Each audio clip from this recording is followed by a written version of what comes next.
नमस्कार दोस्तों, पीसीएस अभ्यास के ऑनलाइन स्टडी प्लेटफॉर्म में मैं निशांत आप सभी का स्वागत करता हूं। और भाई आज का वो टॉपिक जिसका सब इंतजार करते हैं और एग्जाम के नजरिए से खासतौर पे यूपीआरओ के लिए तो ये बेहद इंपॉर्टेंट है। और आपका ये डाटा, इनमें से कोई भी डाटा लगभग आपका यूपी पीसीएस के समय भी चेंज नहीं होने वाला है। तो जो यूपी पीसीएस देने वाले हैं और जो आप आरओ देने वाले हो, उन सबके लिए एकदम सॉलिड आप आर्थिकी की बुक्स पढ़ोगे तो कम से कम 10 पेज 8 to 10 पेजेस अच्छी तरीके से जब कंप्लीट करोगे इंटरलिंक करके, तब ये नोट्स तैयार कर पाओगे। और मैं कोशिश किया हूं कि सबको इंटरलिंक करके एक पास आपके चीजें आ जाए, तो निश्चिंत रहो। पहले आपको मैं नोट्स शेयर कर दूंगा, क्लास आप लोग देख लो और आपका काम चल जाएगा। ठीक है। दूसरा अनाउंसमेंट, आई दृष्टि आ रही है मार्केट में, आई दृष्टि मार्केट में आ जाएगी, आप सब ले लेना। मैं मार्केट में सबके पास आने के 12 से 15 घंटे बाद पढ़ाऊंगा। मतलब मुझे पहली बार या सबसे स्टार्ट में पढ़ाने की कोई जरूरत नहीं है। और विश्वास के साथ बोलूं, महज 10 डेज में 10 का 11वां दिन नहीं होगा आपकी आदृष्टि खत्म। ठीक है, 10 का 11वां दिन नहीं होगा आपकी आदृष्टि खत्म कर दी जाएगी। ठीक है, विद इन 10 डेज आपकी पूरी आदृष्टि खत्म करेंगे। ठीक है, और क्लास स्टार्ट करेंगे राष्ट्रीय घटनाक्रम से। सेकंड नंबर जो क्लास रहेगा वो आपका वो संक्षिप्त किया रहेगा। ठीक है, सेकंड नंबर क्लास हमारा संक्षिप्त किया रहेगा। तो विश्वास को पहले अनाउंसमेंट कर रहा हूं, पहला क्लास राष्ट्रीय प्रदेश। पूरी कोशिश करूंगा केवल एक क्लास में राष्ट्रीय प्रदेश खत्म करूं। उस क्लास की लेंथ रहेगी 4 घंटे। तो पहली क्लास हो सकता हो कि 12 घंटे की बजाय आपको 24 घंटे लेट जाए, लेकिन जब भी जाएगी मतलब मैक्सिमम वो इतना डिले होगा। 4 घंटे की क्लास एक साथ आपको 50 से 55 पेज की क्लासेस मिल जाएंगी। ठीक है ना। तो स्पीड मेरी चरम सीमा पे रहेगी, आप इस बात की एकदम निश्चिंत रहो। ठीक है, अब हम लोग आते हैं अपने डाटा वाले क्लास को करते हैं। अच्छा, एक रिक्वेस्ट भाई, जो लोग अभी पहली बार जुड़ोगे, वीडियो अच्छी लगेगी तो प्लीज यार सब्सक्राइब कर देना चैनल को। ठीक है। और अगली बात कि हमने प्रैक्टिस सेट और जो हमारा 500 एमसीक्यू का पिछली बार हमने यूपी पीसीएस के लिए स्टार्ट किया था। ठीक है, तो हमने आरओ के लिए स्टार्ट कर दिया है। आप सब उससे जुड़ सकते हो।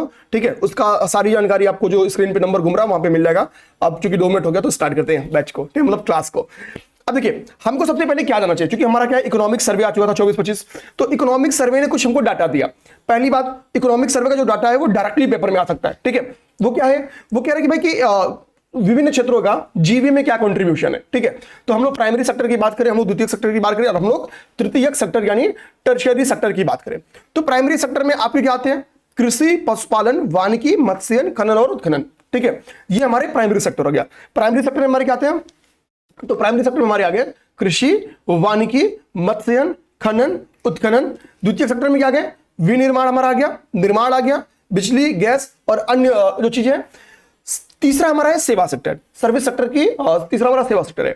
अब यहाँ पे आपको बेसिकली जो याद करना है, एक तो क्वेश्चन क्या आता है, सीधा सीधा जो क्वेश्चन आता है, क्वेश्चन ये आता है कि निम्नलिखित में से कौन सा प्राइमरी सेक्टर, द्वितीयक सेक्टर, तृतीयक सेक्टर से संबंधित है, नहीं संबंधित है। ठीक है, तो मैं यहाँ पे तृतीयक सेक्टर का आपसे चाहूंगा कि आप मुझे एग्जाम्पल बताओ तृतीयक सेक्टर का।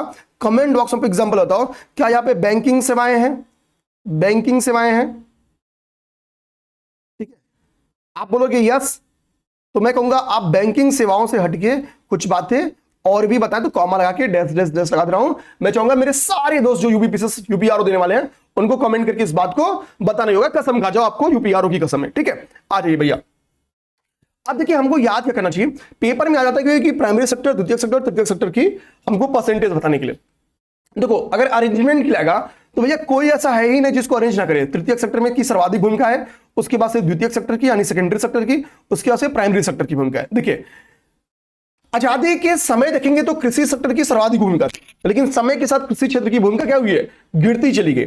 दुनिया के बाकी देशों ने प्राइमरी सेक्टर के बाद सीधा द्वितीयक सेक्टर यानी हम लोग कह सकते हैं कि विनिर्माण, निर्माण गतिविधियों में कदम रखा, लेकिन भारत से और सर्विस सेक्टर में कदम रख दिया, तृतीयक सेक्टर में कदम रख दिया। ठीक है, भारत में बेरोजगारी का बेसिकली जो रीजन है ना, वो एक ये मुख्य कारण माना जाता है, क्योंकि द्वितीयक सेक्टर बेरोजगारी को मतलब रोजगार ज्यादा जनरेट करता है।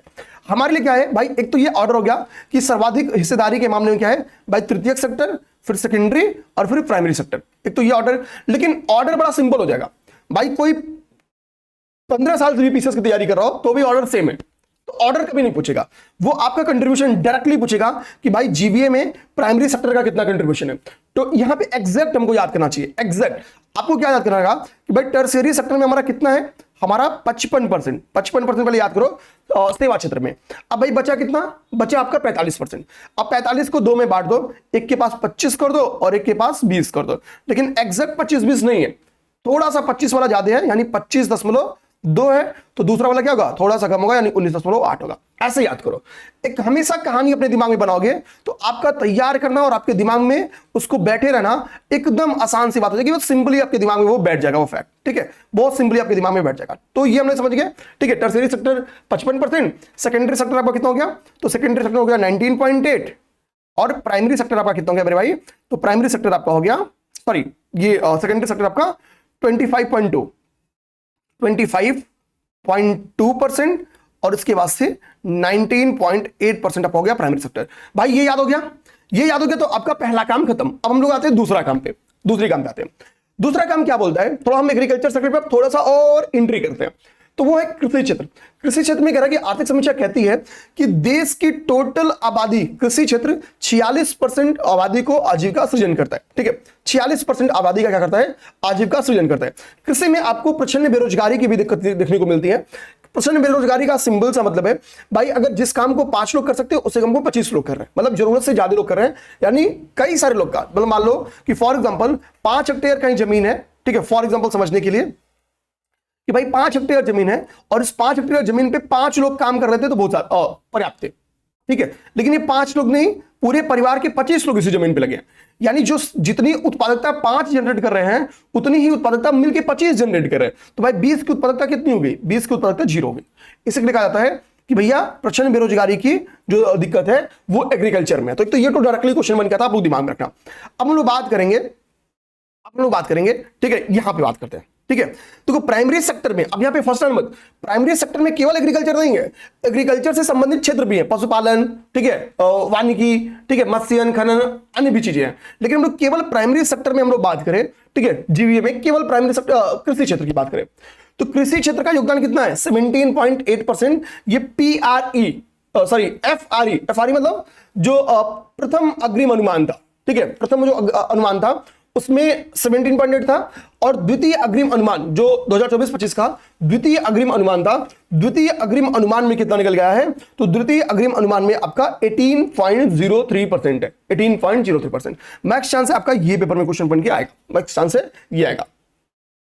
तो द्वितीय अग्रिम अनुमान में जीवीए में कृषि का योगदान अगर पूछेगा तो कितना है, 18.03, और अगर ओवरऑल प्राइमरी सेक्टर में पूछेगा तो 19.8।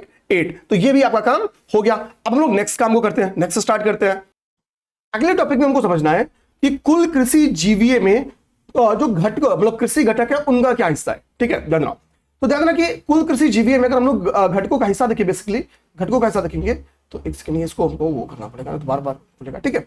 तो कुल कृषि जीवीए में घटकों का हिस्सा देखेंगे करेंट प्राइस पे, तो क्या हिसाब किताब है इसको समझेंगे हम लोग, ध्यान देना। तो घटकों में क्या है आपका, ठीक है, फसल है, क्रॉप्स है, भाई आपके पशुधन भी शामिल है, मत्स्यन और जो आपकी एक्वाकल्चर है मतलब वो है शामिल, और वानिकी शामिल है, फॉरेस्ट्री शामिल है। तो अब बात आता है कि इन जो कृषि घटक है एग्रीकल्चर में किसका कितना कंट्रीब्यूशन है, एग्रीकल्चर में किसका कितना कंट्रीब्यूशन है। देखो जीवीए में ओवरऑल एग्रीकल्चर का कंट्रीब्यूशन कितना है, 18.03%, लेकिन इस एग्रीकल्चर में एग्रीकल्चर के जो घटक है उनमें किसकी सर्वाधिक भूमिका है, दोनों बात बहुत क्लियर है। तो भाई क्रॉप्स की भूमिका सर्वाधिक है, क्रॉप्स की भूमिका कितनी है, 55% से अधिक, ऐसे याद करना है, 55% से अधिक भूमिका फसलों की है, 55% से अधिक दशमलव में है, ठीक है। तो 55% से अधिक भूमिका किसकी है, फसलों की। उसके बाद से दूसरे पे पशुधन की कितनी भूमिका है, 30% से अधिक, 30.86। पशुधन की कितनी भूमिका है, 30% से अधिक यानी 30.86। फिर उसके बाद से मत्स्यन यानी फिशरीज की बारी है, और एक्वा कल्चर की बारी है, ये कितना है 7.55%, और जो बचा आपका 7.20% वो वानिकी है, तो पहले सर्वाधिक कंट्रीब्यूशन किसका हो गया, फसल, फिर पशुधन, फिर मत्स्यन, फिर वानिकी, ठीक है, ये तैयार हो गया। सेकंड जो द्वितीय अग्रिम अनुमान है उसमें कितना परसेंट है जीवीए में कृषि का योगदान, 18.03। तो ये हमारा पहला चार्ट हो गया जिसमें हमने बेसिकली बहुत सारे एग्रीकल्चर से डाटा कहां से उठाए, तो आर्थिक समीक्षा से उठाए। अब हम लोग क्या करते हैं, एक एक चीज हमको बेसिकली देखना क्या होता है, कृषि में बेसिकली हमको कौन कौन चीजों का ध्यान देना होता है, ठीक है, कृषि में किन किन चीजों का ध्यान देना होता है। तो देखो आपको उत्पादन के ऊपर भारत और वैश्विक या पूछता है, तुमको भारत और वैश्विक उत्पादन को समझना होगा। मैंने उन्हीं टॉपिक्स को उठाने की कोशिश की है जो यूपी आयोग बहुत ज्यादा पूछती है या यूपीपीएससी आयोग बहुत ज्यादा अपने परीक्षाओं में पूछती है। तो देखिए पहला मैं तुलनात्मक अध्ययन आप सबको करा रहा हूं, वो कराऊंगा धान और गेहूं का। पहला जो मैं आपको स्टडी कराऊंगा वो आपको कराऊंगा धान एवं गेहूं का, धान एवं गेहूं का अध्ययन कराऊंगा। ठीक है, चलिए हम लोग धान एवं गेहूं का अध्ययन करते हैं, धान एवं गेहूं का अध्ययन करते हैं, इसको देखते हैं। देखिए भैया पहले जो बेस बनाया हूं मैं, तो मैं क्या करने वाला हूं, यहां पे मैं लिखा हूं, एक तरफ मैंने क्या लिखा है, एक तरफ मैंने आधार लिखा है कि हम लोग धान और गेहूं का तुलनात्मक अध्ययन करेंगे। तो किन किन आधारों पे हम लोग, किन किन बेस पे हम लोग, तो एक तो उत्पादक, उत्पादक मतलब भारतीय शीर्ष भारतीय राज्य जो गेहूं एवं चावल के सर्वाधिक उत्पादक राज्य है। दूसरा मैंने श्रेणी बनाई है वो है उत्पादकता, मतलब सर्वाधिक प्रोडक्टिविटी, उत्पादकता कहां की है। ठीक है, तो वो हमने कॉलम बनाया। तीसरा विश्व में सर्वाधिक उत्पादकता, ये देखो यहां पे क्या लिखा है, क्विंटल प्रति हेक्टेयर, यानी ये वैश्विक उत्पादकता की मैं यहां पे बात कर रहा हूं, विश्व में सर्वाधिक उत्पादकता की बात कर रहा हूं, उत्पादकता की बात कर रहा हूं मैं। ठीक है, ध्यान देना, तो ये समझना, तो सर्वाधिक उत्पादकता की मैं यहां पे बात कर रहा हूं, तो विश्व की सर्वाधिक उत्पादकता ये समझाऊंगा। फिर मैं समझाऊंगा कि भाई गेहूं और चावल, ये पेपर में क्वेश्चन बन गया कि कितना उत्पादन हुआ। ठीक है, तो मैं यही पे बता दूंगा कि कितना उत्पादन हुआ, ये पेपर में क्वेश्चन बन गया है। तो और ऐसा भी आ सकता है कि सर्वाधिक उत्पादन किसका हुआ, ठीक है, गेहूं का कि चावल का। ठीक है, फिर उत्पादकता भी क्वेश्चन आ सकता है। फिर सकल क्षेत्र में, मतलब कुल कितने एग्रीकल्चर एरिया में इसको बोया गया, बोए गए क्षेत्रफल के अकॉर्डिंग धान में ज्यादा है या गेहूं ज्यादा है। फिर हम लोग थोड़ा सा वैश्विक उत्पादन देखेंगे कि चावल एवं गेहूं के वैश्विक उत्पादन में किसका क्या हिस्सा है। अब इतनी चीज आप करोगे तो आपको बहुत लंबा चौड़ा काम करना पड़ेगा। ठीक है, बहुत लंबा चौड़ा काम को करना पड़ता है। तो खैर कोई बात नहीं है, हमको मतलब मेरा काम है, मैं वो काम आपको समझाता हूं, कराता हूं। ठीक है, उत्पादक में क्या है, अब देखो कई यहां पे क्लियर दिमाग में रखना, तेलंगाना है, लास्ट टाइम से ही तेलंगाना लीड कर लिया है। ठीक है, तेलंगाना है, वेस्ट बंगाल को पछाड़ दिया तेलंगाना। ठीक है, यूपी तो सेकंड पे अपनी जगह पे। तो तेलंगाना कहां पे, फर्स्ट रैंक पे। तेलंगाना चावल का सर्वाधिक उत्पादन करता है, कौन, तेलंगाना। और गेहूं का सर्वाधिक उत्पादन कौन करता है, तो गेहूं का सर्वाधिक उत्पादन आपका उत्तर प्रदेश करता है, कौन, उत्तर प्रदेश करता है। तो हम तो एक तो शीर्ष उत्पादक याद करेंगे तेलंगाना और यूपी। तेलंगाना चावल का सर्वाधिक उत्पादक है और गेहूं का सर्वाधिक यानी जो उत्पादक है वो यूपी है। ठीक है, ध्यान देना। अच्छा, इसकी वजह से यूपी चावल के उत्पादन में कितना रैंक पे है, सेकंड रैंक पे। यूपी चावल के उत्पादन में सेकंड रैंक पे है। तो टॉप 3 तेलंगाना, यूपी वेस्ट बंगाल और UP MP Punjab, UP MP Punjab. ठीक है, याद रखना। अब उत्पादकता की बात करेंगे। तो देखिए भाई, उत्पादकता अगर चावल में जाओगे और उत्पादकता अगर गेहूं में जाओगे, तो चावल की सर्वाधिक उत्पादकता यानी प्रति हेक्टेयर सर्वाधिक उत्पादन चावल का कहां हुआ है, तो ये रिकॉर्ड जाता है पंजाब के पास। तो प्रति हेक्टेयर चावल का शीर्ष उत्पादन का हुआ है, पंजाब में हुआ है। कहां पे हुआ है, पंजाब में। चावल का शीर्ष उत्पादन का हुआ है, पंजाब में हुआ है। और गेहूं का शीर्ष उत्पादन का हुआ है भाई, तो गेहूं का शीर्ष उत्पादकता, उत्पादन नहीं उत्पादकता हरियाणा में है। ठीक है, हरियाणा में। अब उत्पादकता के मामले में बताओ गेहूं ने जीता है कि चावल ने जीता है, उत्पादकता के मामले में। तो भाई गेहूं का सर्वाधिक जो उत्पादकता है वो 1 हेक्टेयर में 43.33 क्विंटल है और धान का 43.4 क्विंटल है। तो माइनर से ही लीड, लेकिन उत्पादकता में किसने ली है, गेहूं ने ली है, गेहूं ने ली है। तो उत्पादकता अभी देखिए हम लोग खैर उसको समझेंगे, अभी जो फैक्ट है वो खैर अब छोड़ो, जो डायरेक्ट स्क्रीन पे लिखा है बस वही ध्यान दो। आपको बोलोगे सर ये क्विंटल हेक्टेयर हमको याद करना पड़ेगा, नहीं याद करना पड़ेगा, इसको नहीं याद करना पड़ेगा। मैं बस समझने के लिए लिखा हूं कि मैं लिख दूंगा पंजाब है तो कहीं आपके दिमाग में आया कि सर कितना है पंजाब का, ये नहीं पेपर में नहीं आएगा। विश्व उत्पादकता समझो। ठीक है, देखो विश्व उत्पादकता देखोगे तो भाई जापान है, किसका, जापान चावल का शीर्ष उत्पादक है। ठीक है, और जर्मनी गेहूं का शीर्ष उत्पादक है। जर्मनी उत्पादक नहीं, उत्पादकता के मामले में, वैश्विक उत्पादकता में जापान चावल का शीर्ष उत्पादक राज्य है, उत्पादकता वाला राज्य है, और जर्मनी शीर्ष उत्पादकता वाला राज्य है, किसमें, गेहूं में। अब एक चीज समझो, चावल की जो उत्पादकता है जापान में कितना है, 71.6 quintal per hectare, 71.6 quintal per hectare. ठीक है, अब बोलोगे सर ये याद करेंगे, मैं बोलूंगा नहीं। आपको मान लो पेपर में लेकिन एनालिटिकल क्वेश्चन कर सकता है कि भाई भारत में पंजाब सर्वाधिक चावल उत्पादक राज्य है और विश्व में उत्पादकता वाला राज्य है, और विश्व में जापान सर्वाधिक चावल उत्पादकता यानी प्रोडक्टिविटी वाला राज्य है, देश है। तो डिफरेंस कितना है, तो देखो 1.5 गुना से अधिक उत्पादन, 1.65 गुना और हेक्टेयर ज्यादा उत्पादन जापान करता है।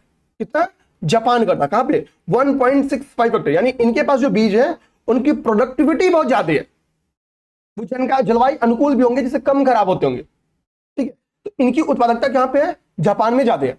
हरियाणा में कितना है? हरियाणा और इसमें मतलब गेहूं में तुलना करोगे तो गेहूं में तुलना करेंगे तो 1.80 गुना, 1.80 गुना। सोचो भाई, हम भारत में यानी हरियाणा ने 43.33 कुंटल पर हेक्टेयर उपजाया है और इन्होंने 78.19। ठीक है, तो कितने गुने का डिफरेंस है। ये कहीं बुकलेट में नहीं लिखा मिलेगा, किसी बुकलेट में, ये आपको स्वयं तैयार करना, सोचना होता है। आयोग इन्हीं फैक्ट्स में से आपको फंसाएगी। तो भाई इन्हीं में से नया क्या निकालेगी? तो नया ऐसे ही थोड़ा सा कुछ मैथमेटिकल रीजनिंग लगा लगा के निकालती है। ठीक है, ध्यान देना। अभी पहले से नहीं तैयार है तो आप वहां अंदाजा नहीं लगाओगे। ठीक है, ध्यान देना। आ जाओ उत्पादन की बात करते हैं। उत्पादन की बात करते हैं तो भारत में इस वर्ष, देखना, भारत में इस वर्ष जो चावल का उत्पादन हुआ है वो कितना हुआ है? 1419 यानी 1490.74 टन, 0.74 टन, इतना चावल का उत्पादन हुआ है। इतना चावल का उत्पादन हुआ है। ठीक है, इतना चावल का उत्पादन हुआ है। तो अब बता जाओ चावल का कुल कितना उत्पादन हुआ है? तो भैया 1490.74 लाख टन। और गेहूं का कुल कितना उत्पादन हुआ है? तो 1175.07 लाख टन। ठीक है, तो उत्पादन किसका सर्वाधिक हुआ है? उत्पादन सर्वाधिक हुआ है धान का या चावल का। अब इसी के लिए मैंने क्या लिखा है? एक उत्पादकता का बना दिया हूं। उत्पादकता के मामले में कौन ज्यादा है? उत्पादकता के मामले में, ठीक है, मतलब ओवरऑल उत्पादकता की बात कर रहे हैं, केवल अब हम दो स्टेट की तुलना नहीं कर रहे हैं। उत्पादकता के मामले में, सर्वाधिक उत्पादकता के मामले में, ठीक है, पर हेक्टेयर का एवरेज निकाले पूरे भारत का, तो गेहूं लीड करेगा। गेहूं लीड करेगा उत्पादकता के मामले में, लेकिन उत्पादन और सकल क्षेत्र के मामले में धान लीड करेगा। उत्पादन और सकल क्षेत्र के मामले में कौन लीड करेगा? धान लीड करेगा। ठीक है, उत्पादकता में जब गेहूं आ गया तो सिंपल सी बात है कि कभी सकल क्षेत्र में गेहूं नहीं आएगा, क्योंकि उत्पादकता का मतलब है कि भाई कम में ज्यादा। ठीक है, ये तो सिंपल सी बात थी। ठीक है ना, तो हम लोग समझ गए उत्पादकता, उत्पादन, सकल क्षेत्र। वैश्विक उत्पादन, भाई चावल का सर्वाधिक उत्पादक राज्य देश कौन सा है? भारत। चावल का सर्वाधिक उत्पादक राज्य कौन सा है? तेलंगाना। दूसरा यूपी। चावल मतलब धान, बात की हो जाएगी ना। ठीक है, और गेहूं के उत्पादन में किसका कौन सा रैंक है? गेहूं के उत्पादन में द्वितीय रैंक है। गेहूं के उत्पादन में द्वितीय रैंक है। तो भारत, चीन, बांग्लादेश, और यहाँ पे चीन भारत से आगे गेहूं के उत्पादन में। ठीक है, तो ये तो हमने देख लिया भाई चावल एवं गेहूं का एनालिटिकल अध्ययन देख लिया, चावल एवं गेहूं का। ठीक है, अच्छा भाई, चावल एवं गेहूं का एनालिटिकल अध्ययन देख लिया। अब हमारी बारी है आगे चीजों को देखने की। ठीक है, आगे चीजों को देखने की बारी है। चलिए, हाँ, मैंने यहां पे क्या किया? यूपी का एक रैंकिंग तैयार किया। यूपी का एक रैंकिंग तैयार किया है। रैंकिंग क्या जाती है आप? ठीक है, अच्छा, यूपी की इस रैंकिंग के पहले मैं सोच रहा हूं कि आपको करा दूं मैं। ठीक है, हाँ, ये चीज पहले ये कर देता हूं। वैश्विक कृषिगत उत्पादन में भारत का स्थान। वैश्विक कृषिगत उत्पादन में भारत का क्या स्थान है? सबसे पहले ये कराता हूं। मैंने क्या किया है कि आप याद करते हैं कि सर इनमें पहला है खोजते, फिर इनमें भारत का दूसरा है, फिर इसमें भारत का तीसरा है, इसमें पांचवा है, ऐसे परेशान होते। मैंने सबका एक पास चार्ट बना के लेता है। ध्यान देना, भारत जिन जिन, ठीक है, कृषिगत उत्पादन में रैंक 1 है उनका नाम देखो। चावल के उत्पादन में भारत क्या है? रैंक 1 है। दालों के उत्पादन में भारत क्या है? रैंक 1 है। और कपास के उत्पादन में भारत क्या है? रैंक 1 है। देखना, चावल के उत्पादन में भारत क्या है? रैंक 1 है। भारत रैंक 1 है। चावल, भारत के बाद कौन से है? किसकी बारी है? चीन की बारी है। दाल के उत्पादन में भारत रैंक 1 है। भारत के बाद से बांग्लादेश की बारी है। भारत के बाद से बांग्लादेश की बारी है। बांग्लादेश, चाइना, ये सब नहीं याद करना है। टॉप रैंकिंग लेकिन जरूर याद करना है। ठीक है, टॉप रैंकिंग याद करना है। और कपास का सर्वाधिक उत्पादन का होता है? भारत में होता है। कपास का सर्वाधिक उत्पादन कहां होता है? भारत में। द्वितीय नंबर पे चीन है। कितनी बार क्या होता था ना कि जो पहले नंबर पे है उसका नाम नहीं लेता है ऑप्शन में। निम्नलिखित में से कौन सा शीर्ष राज्य है? ठीक है, ये पूछेगा। और मान लो पहले नंबर पे भारत है तो भारत का नाम नहीं देगा। ठीक है, भारत का नाम नहीं देगा। सेकंड वाले का नाम, थर्ड वाले का नाम, फोर्थ वाले का नाम, फिफ्थ वाले का नाम ऑप्शन में दिया रहेगा। आप तुझे शीर्ष उत्पादक बता दो। इसलिए थोड़ा दो वाले को दिमाग में रखना होता है। तो यहाँ पे सेकंड पे दाल में कौन है? दाल में सेकंड पे तो बांग्लादेश है। दाल में सेकंड पे कौन है? बांग्लादेश है। बाकी दोनों जगहों पे कौन है? चाइना है। तो रैंक 1 में किस पे है? चावल में रैंक 1 है हम। ठीक है, दाल में रैंक 1 है हम, और कपास में रैंक 1 है हम। कपास में, कपास के सामने मैंने क्या लिखा है? ये नकदी प्लस फसल है, यानी आपकी कैश क्रॉप है। ये क्या आपकी कैश क्रॉप है, नकदी फसल है। नकदी फसल में क्या समझ आता है? गन्ना आता है, कपास आता है, जूट आता है, नारियल आता है, चाय आता है, कॉफी आती है, तंबाकू आता है, रबड़ आता है। ये सब क्या है? नकदी फसल है।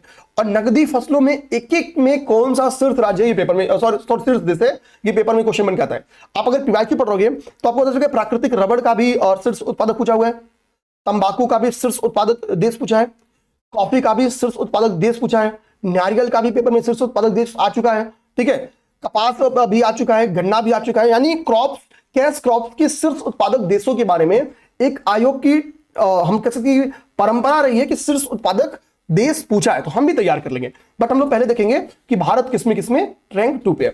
तो गेहूं के प्रोडक्शन हो, मूंगफली का प्रोडक्शन हो, किसका?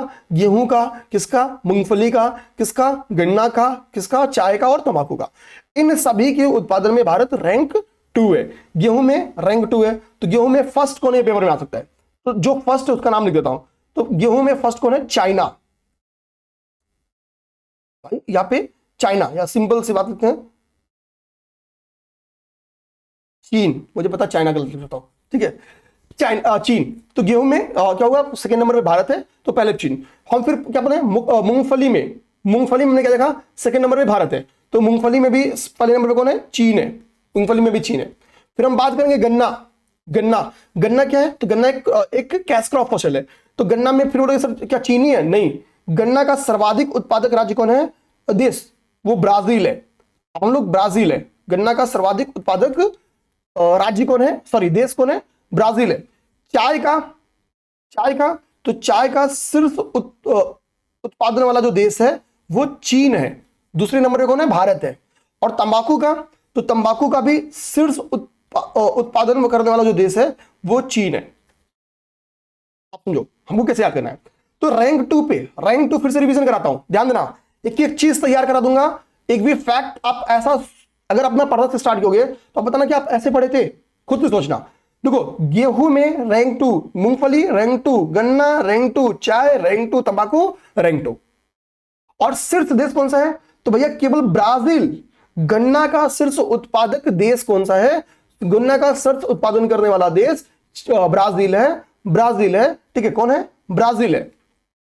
बाकी में जिसमें भारत द्वितीय पे है, सब में चाइना फर्स्ट पे है। जिसमें भारत द्वितीय पे है, सब में चाइना फर्स्ट पे है, केवल गन्ना छोड़ के, यानी गेहूं, मूंगफली, गन्ना, चाय, तंबाकू, इनमें भारत द्वितीय रैंक है। केवल गन्ना छोड़ दो तो सब में भारत और सॉरी चाइना फर्स्ट रैंक पे, सब में चाइना फिर फर्स्ट रैंक पे।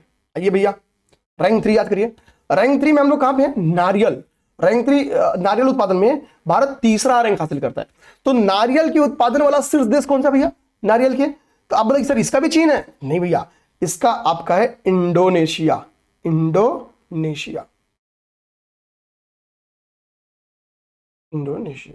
ठीक है, ये मैं ऐसे तीर बनाऊंगा, लिखूंगा शीर्ष देश है। इंडोनेशिया क्या है? इंडोनेशिया शीर्ष देश है। फिर द्वितीय नंबर पे आपका आता है सेकंड नंबर पे, या इसको हम लोग फर्स्ट रैंक भी लिख सकते हैं ऐसे, ठीक है, फर्स्ट। सेकंड आपको जानना है तो द्वितीय रैंक पे जो आपका है नारियल में, वो फिलीपींस है।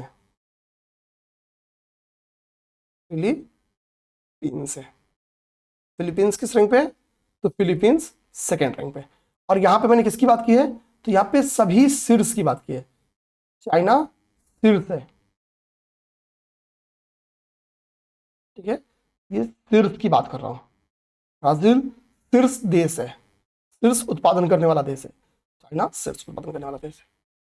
अब बात आती है भारत 5 में का है। तो मक्का और सोयाबीन के उत्पादन में भारत क्या है? शीर्ष उत्पादक, टॉप 5 में, मतलब 5वीं रैंक पे शामिल है। सोयाबीन अक्सर पेपर में आता है कि भाई सोयाबीन का शीर्ष उत्पादक राज्य आपसे पूछा हुआ है। पेपर में कई बार क्वेश्चन बन गया है, एक बार नहीं कई बार। और ये फैक्ट बीच में बदल भी गया था। हमेशा तो कोई एक राज्य इस पे एक क्षेत्र राज्य बना रहा था, लेकिन बीच में उस राज्य को पछाड़ के कोई दूसरा राज्य है, फिर उसी वही राज्य वापस आ चुका है। उसका नाम बताओ आप लोग। सोयाबीन का, सोयाबीन पेपर में मतलब मिनिमम 5 to 7 बार सोयाबीन के ऊपर क्वेश्चन पेपर में बन के आ चुका है, ठीक है, मिनिमम 5 to 7 टाइम, ठीक है। अब देखिए, तो हम क्या देखेंगे भाई? मक्का में हमने देखा भाई, मक्का में हम क्या है? मक्का में हम फर्स्ट रैंक पे हैं, ठीक है, सॉरी 5th रैंक पे हैं। मक्का में हम 5th रैंक पे हैं। तो मक्का का सर्वाधिक उत्पादक देश कौन सा है? तो वो अमेरिका है, ठीक है। ये डिस्चार्ज होगा, ठीक है, कोई नहीं, चार्ज कर देता हूं, ठीक है। मक्का का शीर्ष उत्पादक देश कौन सा हो गया? तो यूएसए यानी अमेरिका हो गया। और सोयाबीन का शीर्ष उत्पादक देश, आपसे पूछेगा सोयाबीन, तो सोयाबीन का शीर्ष उत्पादक देश ब्राजील हो गया। अभी हमने ब्राजील कहां पढ़ा था, गन्ना में, फिर ब्राजील हमने कहां पढ़ा, ब्राजील हमने कहां पढ़ा, सोयाबीन में। तो ब्राजील सोयाबीन और गन्ना का शीर्ष उत्पादक देश है। सोयाबीन के मामले में भारत 5वें नंबर पे है, गन्ना के मामले में भारत दूसरे नंबर पे है। ठीक है, ये भी हम लोग ऐसे करके तैयार कर लेंगे। अमेरिका क्या है, मक्के के मामले में अमेरिका। ठीक है, इन थोड़ा सा करेंगे। और यहां पे ब्राजील, ये हो गया आपका ब्राजील। ठीक है, इधर हो गया अमेरिका। ये क्या हो गया, ये शीर्ष हो गया, शीर्ष उत्पादक राज्य हो गया। इसकी पीडीएफ टेलीग्राम पे शेयर कर दूंगा, आप टेलीग्राम पे पीसीएस अभ्यास सर्च करना, आपको पीडीएफ मिल जाएगा। पीसीएस अभ्यास सर्च करना, ठीक है, आपको टेलीग्राम चैनल मिल जाएगा, आप उससे जुड़ जाओ। एग्जाम ड्यूरेशन में हम लोग बहुत सारी इनिशिएटिव्स वहां पे कराते हैं जो आपको सपोर्ट ही करेंगे, मतलब वो आपकी तैयारी में, आपकी नोट्स मेकिंग में वो मतलब नकारात्मक भूमिका नहीं निभाएगा। ठीक है, निश्चिंत रहिए आप लोग। तो हमने यहां पे देख लिया। अच्छा भैया, हमने आपसे बोला कि नकदी फसलों में, कैश क्रॉप्स में क्या होता है कि जो शीर्ष उत्पादक है वो पेपर में क्वेश्चन बन के आते हैं। तो हमने शीर्ष उत्पादक में क्या देख लिया, गन्ना हमने देख लिया ब्राजील। ठीक है, फिर हमने नारियल देख लिया इंडोनेशिया, फिर हमने चाय देख लिया चीन, फिर हमने तंबाकू देख लिया चाइना। ठीक है, इतनी चीज देख ली। जो हमने नहीं देखा कैश क्रॉप्स में, उन कैश क्रॉप्स के शीर्ष देशों के बारे में देख लेते हैं। क्या हो रहा है भाई, ठीक है, उनके शीर्ष देशों को हम लोग क्या करते हैं, देख लेते हैं। ठीक है, एक सेकंड का टाइम लगेगा, थोड़ा सा ये चार्ज हो जाएगा, 1 सेकंड में। ठीक है, हो जाएगा। ठीक है, हमको क्या क्या दिख रहे हैं, तो हमको झूठ देखना है। ठीक है, हमको झूठ देखना है, झूठ देखना है कि झूठ का शीर्ष उत्पादक करने वाला देश कौन सा है, तो हमको झूठ देखना है। इसके बाद से झूठ के बाद से हमको जो देखना है वो देखना है कॉफी, कॉफी देखना है। ठीक है, झूठ देखना है, कॉफी देखना है, और इसके बाद हमको प्राकृतिक रबड़ देखना है। प्राकृतिक, ठीक है, रबड़ देखना है हमको, प्राकृतिक रबड़ देखना हमको, रबड़ नहीं, रबर, रबड़ देखना हमको। शीर्ष उत्पादक राज्य, इनका हम लोग सॉरी देश शीर्ष उत्पादक लिखते हैं। तो जूट का, ठीक है, जूट का शीर्ष उत्पादक देश जो है उसका नाम है बांग्लादेश। शीर्ष उत्पादक देश का नाम है बांग्लादेश। कॉफी का जो है वो है ब्राजील, कॉफी का शीर्ष उत्पादक देश ब्राजील है। और प्राकृतिक रबड़ का थाईलैंड, प्राकृतिक रबड़ का थाईलैंड, ये शीर्ष उत्पादक हो गया, शीर्ष उत्पादक हो गया। ठीक है, और यहां पे मैंने क्या लिखा है, ये कुछ important cash crops, cash crops है, नकदी फसलें। ठीक है ना, आप पीवाईक्यू पढ़ोगे तो समझ में आएगा कि हाँ सर आपने जितना बोला है वो पेपर में क्वेश्चन बन के आया हुआ है। यहां तक चीजें कंप्लीट। अब 2 फैक्ट्स आपसे होमवर्क पूछूंगा। एक फैक्ट का नाम है जौ और दूसरे फैक्ट का नाम है मस्टर्ड। एक का नाम है जौ और दूसरे का नाम है मस्टर्ड सीड। तो मस्टर्ड सीड इसलिए इंपॉर्टेंट है, हम कभी सोचेंगे भी नहीं कि नेपाल भी किसी चीज के उत्पादन में शीर्ष स्थान हो सकता है, कभी सोचेंगे नहीं। तो जहां हम सोचेंगे नहीं वही आयोग सोचेगा। तो मस्टर्ड सीड का शीर्ष उत्पादक राज्य देश कौन सा है, तो मस्टर्ड सीड का शीर्ष उत्पादक देश है आपका नेपाल, नेपाल। ठीक है, और रशिया जो कि यूक्रेन के नाक में दम किया है वो है आपके जौ के सर्वाधिक उत्पादक देश, जौ का। ठीक है, उनको जीने नहीं दे रहा है, अपने जौ खा रहा है। ठीक है, याद रहा, उनको कुछ नहीं खाने दे रहा है। अब हम लोग आते हैं, इसके बाद से हमारा नेक्स्ट टॉपिक होगा वो हम लोग देखेंगे फलोत्पादन देखेंगे। ठीक है, हालांकि इसके पहले मैं आपको कुछ यहां के डाटा करवाऊंगा, ये डाटा आपको करवाऊंगा जो कि बहुत जरूरी है। ठीक है, ये डाटा आपके लिए कराऊंगा। ठीक है, 1 सेकंड बस मुझे टाइम दीजिए आप सब। ठीक है, चलिए कौन है, यहां से देखते हैं। ठीक है, मैंने क्या किया है, यहां पे एक चार्ट बनाया है कि भाई यूपी रैंक 1 किसमें, यानी किन किन चीजों का उत्तर प्रदेश शीर्ष उत्पादक है, और एक कॉलम बनाया हूं कि विभिन्न कृषि उत्पादों का शीर्ष राज्य कौन सा है। एक पैरा आपको दिख रहा होगा, एक पेज जो दिखेगा उसमें यूपी रैंक 1, यूपी का रैंक दिख रहा होगा उत्पादन में, कृषिगत उत्पादन में यूपी का क्या रैंक है, और केवल टॉप 3 रैंक की बात किया हूं, टॉप 3 के अलावा यूपी का कुछ भी नहीं शामिल किया हूं।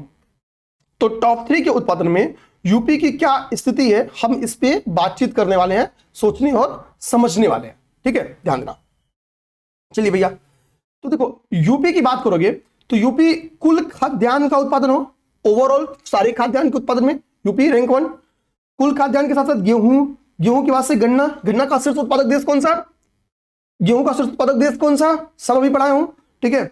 इसके बाद से आम, खरबूज, तरबूज और आलू, ठीक है। इतने के उत्पादन में यूपी रैंक 1 रखता है। यूपी रैंक 1 रखता है किसका भाई? कुल खाद्यान्न, गेहूं, गन्ना, आम, खरबूज, तरबूज और आलू। कुल खाद्यान्न, गेहूं, गन्ना, आम, खरबूज, तरबूज और आलू, इनके उत्पादन में यूपी रैंक 1 रखता है।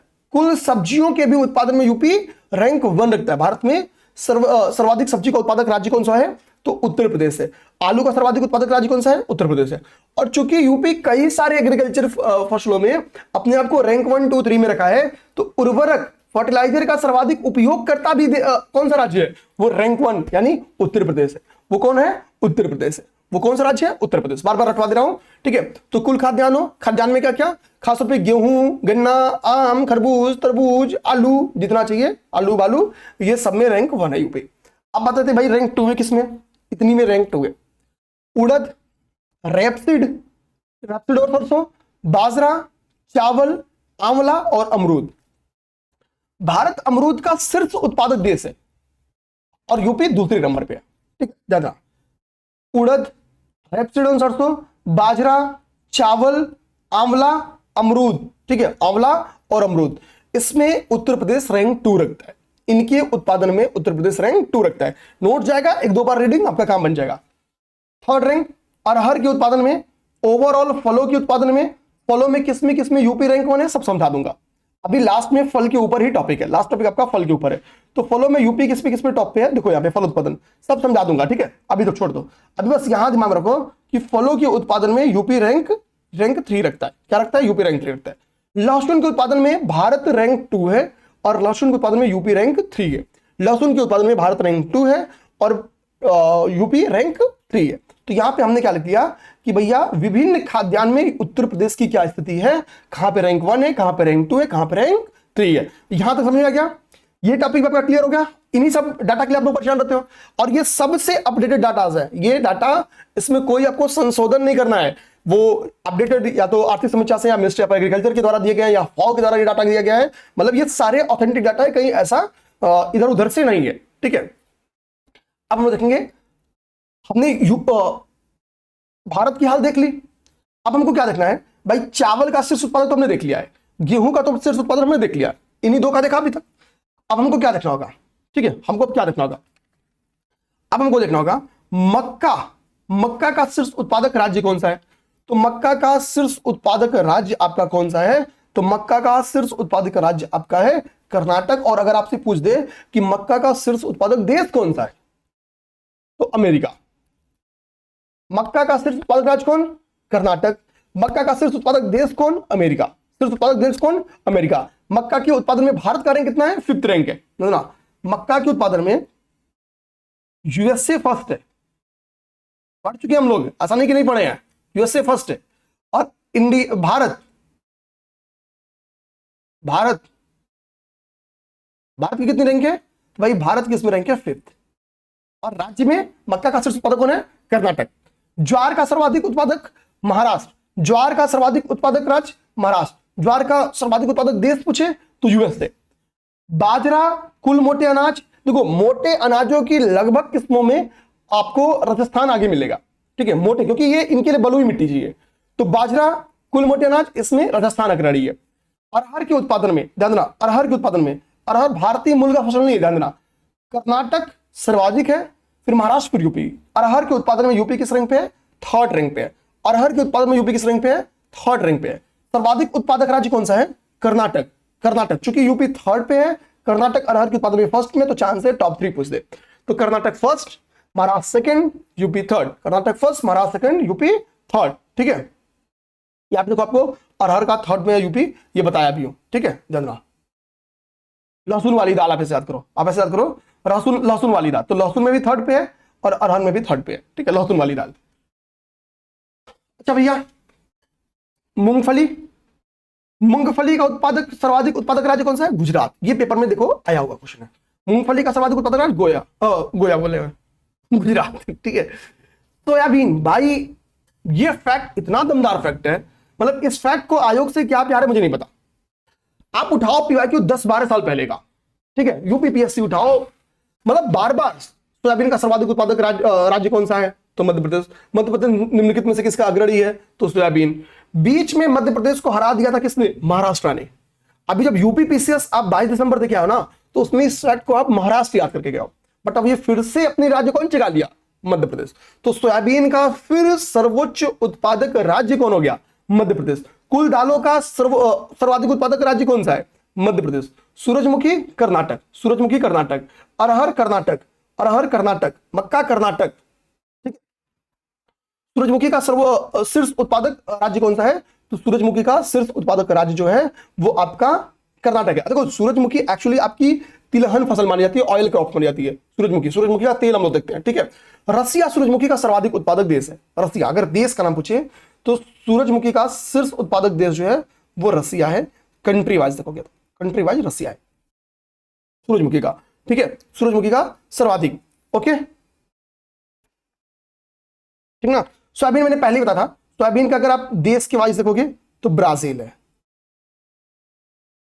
पहले बता दिया था, ठीक है, कोई दिक्कत नहीं है। अब जो गन्ना, गन्ना में उत्तर प्रदेश शीर्ष उत्पादक है, फिर महाराष्ट्र है। उत्तर प्रदेश शीर्ष, फिर महाराष्ट्र। सर्वाधिक मिल कहां पे है, तो महाराष्ट्र। सर्वाधिक मिल महाराष्ट्र, सर्वाधिक मिल महाराष्ट्र, लेकिन गन्ना उत्तर प्रदेश, गन्ना उत्तर प्रदेश। कपास का शीर्ष उत्पादक गुजरात, कपास का गुजरात। मूंगफली का गुजरात।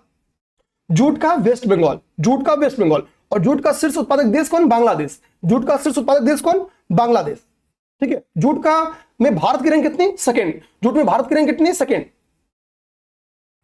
आंवला का शीर्ष उत्पादक मध्य प्रदेश। आंवला प्रतापगढ़, यूपी का प्रतापगढ़ आंवला उत्पादन के लिए जाना जाता है। तो मध्य प्रदेश जो है वो आंवला, संतरा और अमरूद इन तीनों का शीर्ष उत्पादक राज्य है। आंवला, संतरा, अमरूद। केला खाना हो या काजू खाना हो, अंगूर खाना हो या अनार खाना हो, तो क से केला, क से काजू, अ से अंगूर, अ से अनार, ठीक है। केला, काजू, अंगूर, अनार, ठीक है। इसके लिए महाराष्ट्र जाओ, केला, काजू, अंगूर, अनार के लिए महाराष्ट्र। नारियल पानी पीना हो या सुपारी खाना हो, ठीक है, तो भाव आप जाओ कर्नाटक। नारियल पानी और सुपारी कर्नाटक सर्वाधिक में। नींबू और मौसमी, मतलब अगर आपको पथरी हुई है तो आप आंध्र प्रदेश का दौरा करो, मस्त नींबू सस्ता मिलेगा, मौसमी भी सस्ता मिलेगी, शीर्ष उत्पादक है तो मिलेगी सस्ता। तो भैया हमको ये क्रम दिमाग में रखना है। हालांकि फलों के ऊपर मैंने एक अलग से चार्ट बनाया है। अब ये टॉपिक हमने पहले तक लिया है। फल उत्पादन देखिए यहाँ पे, फल उत्पादन इसलिए फल उत्पादन को हम लोग पोमोलॉजी के नाम से जानते हैं। अब देखो कह रहे हैं कि फल का सर्वाधिक उत्पादक देश कौन सा है, जो ओवरऑल फलों का सर्वाधिक उत्पादन करता है। तो हमारा बगलगीर है, उसका नाम है चीन। फलों के उत्पादन में दूसरे नंबर पे कौन है, भारत। फल का उत्पादन में दूसरे नंबर पे कौन है मेरे भाई, तो भारत। अब देखिए भारत यहां पे लिख रहा है आम, पपीता, नींबू और केला, लेकिन इसके साथ अमरूद भी ऐड कर लो। भारत इन 4 जगहों पे, ठीक है, आम, पपीता, नींबू और केला, इन 4 जगहों पे भारत शीर्ष उत्पादक है। आम, पपीता, नींबू और केला। अमरूद में भी शीर्ष उत्पादक है, अमरूद में भी शीर्ष उत्पादक है, इसमें भी नहीं लिखा है, लिख लेना, अमरूद में भी शीर्ष उत्पादक है। अब ये परसेंटेज आपको याद करना है तो नहीं याद करना है, परसेंटेज नहीं याद करना है, विश्व में रैंक याद करो, फर्स्ट है। तो भारत फलों के उत्पादन में दूसरे स्थान पे है, लेकिन आम, पपीता, नींबू, केला, अमरूद के उत्पादन में पहले स्थान पे है। आम, पपीता, नींबू, केला के उत्पादन में पहले स्थान पे है, ठीक है। अब देखो यहां पे मैंने क्या लिखा है, ध्यान देना, यहां मैंने लिखा है सिर्फ फल उत्पादक राज्य। तो भाई भारत दूसरे स्थान पे है, लेकिन आंध्र प्रदेश फल उत्पादन में राज्यों में पहले पे है, राज्यों में पहले पे है। और फल के उत्पादन में उत्तर प्रदेश का तीसरा स्थान है। फल के उत्पादन में, ओवरऑल फल के उत्पादन में उत्तर प्रदेश का तीसरा स्थान है, तीसरा स्थान है। और आंध्रा का पहला स्थान है, आंध्रा का पहला स्थान है। आंध्रा नींबू और संतरा के उत्पादन में शीर्ष स्थान रखता है, नींबू और संतरा के उत्पादन में। महाराष्ट्र का दूसरा स्थान है। केला, काजू, केला, काजू और हम लोग क्या बने हैं, अनार, अंगूर, इसमें महाराष्ट्र फर्स्ट पे है, ठीक है। देखो यहां पे मैंने क्या कह दिया है, वो फल जिसमें भारत शीर्ष स्थान रखता है। आम, केला, अमरूद, पपीता, नींबू, ये 5 फल है, जानना। तो मैंने इनके शीर्ष 3 उत्पादक राज्य लिख दिया है। आम, केला, अमरूद, पपीता, नींबू, मैंने बोला मेरे भाई इनके उत्पादन में भारत शीर्ष स्थान रखता है। तो मैंने इनके टॉप 3 स्टेट्स कौन से इनके प्रोडक्शन के लिख दिया। हमको इनका एटलीस्ट सबसे पहला बताना चाहिए। उत्तर प्रदेश आम, उत्तर प्रदेश आम। अच्छा उत्तर प्रदेश में आम की कई वैरायटीज पूछी जाती है पेपर में, भाई ये कहाँ पे पाई जाती है, ये कहाँ पाई जाती है, तो थोड़ा सा आप लोग देख लोगे तो चांस है आम का सीजन चल रहा है, आयोग का मन आ जाए चलो भाई अल्फांसो खाते हैं। अल्फांसो तो यहाँ पे उत्तर प्रदेश का तो होगा नहीं, ठीक है। दशहरी पूछ लेता है, बहुत सारी चीजें पूछ लेता है। दशहरी खासतौर पे लखनऊ की बेल्ट पे तो और भी जगहों पे होती है। हमको इसको थोड़ा सा देख लेना चाहिए, मेरा मानना देखना चाहिए आए या ना आए, ठीक है। उत्तर प्रदेश आम में, महाराष्ट्र जाओगे तो केला, मैंने बता दिया केला, काजू, ठीक है, केला, काजू, अंगूर और अनार, ये महाराष्ट्र है। मध्य प्रदेश में जाओगे तो आपको अमरूद खाने को मिलेगा, ठीक है। मध्य प्रदेश में अमरूद। गुजरात में पपीता का सर्वाधिक उत्पादन है और आंध्र प्रदेश में नींबू का सर्वाधिक उत्पादन है, ठीक है। यूपी भाई दूसरे नंबर पे तीसरे नंबर पे उत्तर प्रदेश फलों के उत्पादन में है। तो क्या स्थिति है, यूपी में कौन से फल है जो सर्वाधिक होता है, तो भैया आम का सर्वाधिक उत्पादन, खरबूज का सर्वाधिक उत्पादन, तरबूज का सर्वाधिक उत्पादन, ठीक है। सर्वाधिक उत्पादक कौन सा राज्य है, उत्तर प्रदेश। अब यहाँ पे हम लोग क्या करते हैं, लास्ट टॉपिक उठाएंगे वो है वेजिटेबल। देखो वेजिटेबल में मैंने कैसे क्लासिफाई किया पहले आपको समझा दो। वेजिटेबल यानी सब्जियों की खेती को हम लोग क्या कहते हैं, ठीक है, तो ओलेरी कल्चर कहते हैं। आपको ओल से याद करना है, ओल क्या है, ओल एक फसल है। इसी तरह फ्लोरिकल्चर फूल है, फूल है। हम लोग फलों के उत्पादन के क्या कहते हैं, फलों के उत्पादन को क्या कहते हैं, आप लोग फल पढ़ रहे हैं ना, तो भाई फलों के उत्पादन क्या कहते हैं, ठीक है। भाई दिख भी रहा है, नहीं बताएंगे तो आपकी बहुत बुरी वाली हाल है, ठीक है। अच्छा टॉप 3 हमने पढ़ा, आंध्र, महाराष्ट्र, उत्तर प्रदेश, किसमें, फलों के उत्पादन में। लेकिन सब्जियों के उत्पादन में उत्तर प्रदेश टॉप है। हमारे यहां सब्जी सर्वाधिक उत्पादी जाती है उत्तर प्रदेश में, फिर वेस्ट बंगाल, फिर मध्य प्रदेश। पहले सर्वाधिक कौन सा, सब्जी का सर्वाधिक उत्पादन कहां पे, उत्तर प्रदेश में। सब्जी का सर्वाधिक उत्पादन कहां पे, उत्तर प्रदेश में। अब देखो हम लोग क्या करते हैं, ध्यान देना, यहां पे मैंने, आप इस चार्ट को पढ़ोगे, यहां से जाओ आप, इस चार्ट को ध्यान दो। तो कह रहा है कि वर्ल्ड लेवल पे, वैश्विक स्तर पे सब्जियों का सर्वाधिक उत्पादन कहां होता है, तो भारत में होता है, ठीक है। वैश्विक लेवल पे सब्जियों का सर्वाधिक उत्पादन कहां होता है, भारत होता है। भारत अदरक, प्याज और भिंडी, के उत्पादन में रैंक 1 है। भारत अदरक, प्याज और भिंडी के उत्पादन में रैंक 1 है, अदरक, प्याज और भिंडी में। अब इसमें स्टेट अगर आपको जानना है तो अदरक और प्याज का, ये भिंडी का अभी नहीं पता चल पाए, भिंडी आएगा भी नहीं, निश्चिंत अब लोड मत लो कि सर भिंडी तो छोड़ दे, भिंडी ही आएगा, ऐसा नहीं आएगा, ठीक है। आप यही याद करो, यही बहुत है, ठीक है। अदरक एमपी, प्याज महाराष्ट्र, ठीक है, ठीक। लेकिन देखो रैंक 2 वाला बड़ा इंपॉर्टेंट भाई, 3 में अदरक, प्याज और भिंडी, इसमें क्या है, इसमें आपका रैंक 1 है यूपी, सॉरी भारत। अब रैंक 2 वाला देखो कितना बड़ा, आलू की मस्त सब्जी बनेगी रैंक 2 से, दो मेरोनी बनाओ, ऐसे याद करना कि मेरोनी सब्जी है, मतलब मिक्सचर सब्जी है 2 का, आलू के साथ किसी का, आलू बैगन की सब्जी, ठीक है, आलू मटर की सब्जी, आलू टमाटर की सब्जी, आलू पत्ता गोभी की सब्जी, आलू गोभी की सब्जी। आप बोलोगे सर आलू प्याज रहना चाहिए, लेकिन आलू लहसुन कहाँ आ गया, ठीक है, तो आलू प्याज की सब्जी, ठीक है, नहीं आलू लहसुन की सब्जी। तो लहसुन में, ठीक है, लहसुन, और यूपी इसमें सेकंड रैंक पे है, ठीक है, यूपी सेकंड पे नहीं है सर, ठीक है, लहसुन में 3rd रैंक पे यूपी, ठीक है, लहसुन में 3rd रैंक पे है, श्योर, ठीक है, ये सेकंड लिखा गया, यूपी 3rd है, ओके। तो ये चीज हमको, तो आलू के उत्पादन में 1st है, हो गया। तो अब हम लोग यहां से अपनी क्लास को समाप्त करेंगे, ठीक है, यहां से क्लास हमारा समाप्त हो जाएगा। और अगर वीडियो अच्छी लगे तो प्लीज लाइक करना। मिलते हैं हम लोग नेक्स्ट क्लास में। जय हिंद।